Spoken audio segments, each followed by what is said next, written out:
इसलिए आपके समक्ष हम हैं, बड़ा महत्वपूर्ण और बहुत गंभीर एक मुद्दा है गुजरात चुनाव को लेकर।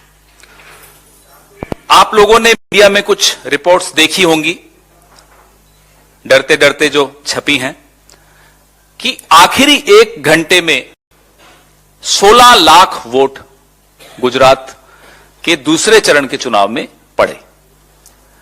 हमने अपने कैंडिडेट्स से लगातार हम संपर्क में हैं।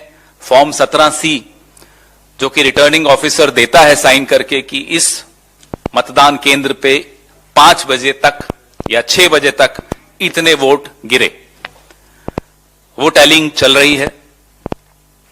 लेकिन बड़ौदा और अहमदाबाद रीजन्स में, क्षेत्रों में, खास तौर पे सूरत में भी कुछ हुआ, राजकोट संभाग में भी कुछ हुआ, लेकिन इन 2 संभागों की काफी आंकड़े हम लोग इकट्ठे कर रहे हैं।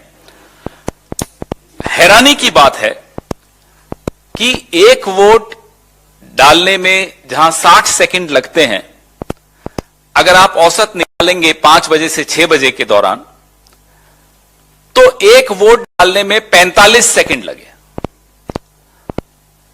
और एक एक बूथ पर अगर ये आंकड़े देखें तो बाहर अफरा तफरी मचनी चाहिए थी, बाहर ट्रैफिक जैम हो जाना चाहिए थे, बाहर माफ कीजिएगा स्टैम्पीड हो जाना चाहिए था। ऐसी कोई भीड़ थी नहीं। हमारे पत्रकार साथी कई वहां थे, हमारे अपने वर्कर्स थे जो लगातार कह रहे थे बड़ा फीका मतदान है, लोग निकल कर नहीं आ रहे हैं। लेकिन 5 बजे से 6 बजे के बीच में 6.5% बढ़ोतरी हो गई। तो इस दिशा में कुछ सवाल जो हम उठा रहे हैं चुनाव आयोग के सामने भी और आपके सामने भी और जनता की अदालत में भी। संजय पटेल हमारे एक उम्मीदवार, 144 रावपुरा बड़ौदा संभाग की एक सीट है, उससे हैं। 5 बजे उनके यहां 51% मतदान हुआ।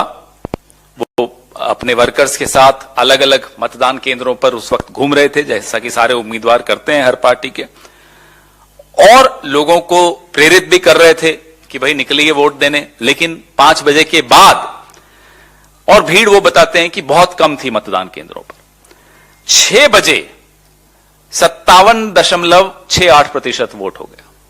कहां से आया ये वोट, न संजय पटेल जी जानते, न कोई और उम्मीदवार जानता है, वो एक ही जानता है जो सबका मालिक एक है, कि ये आए कहां से।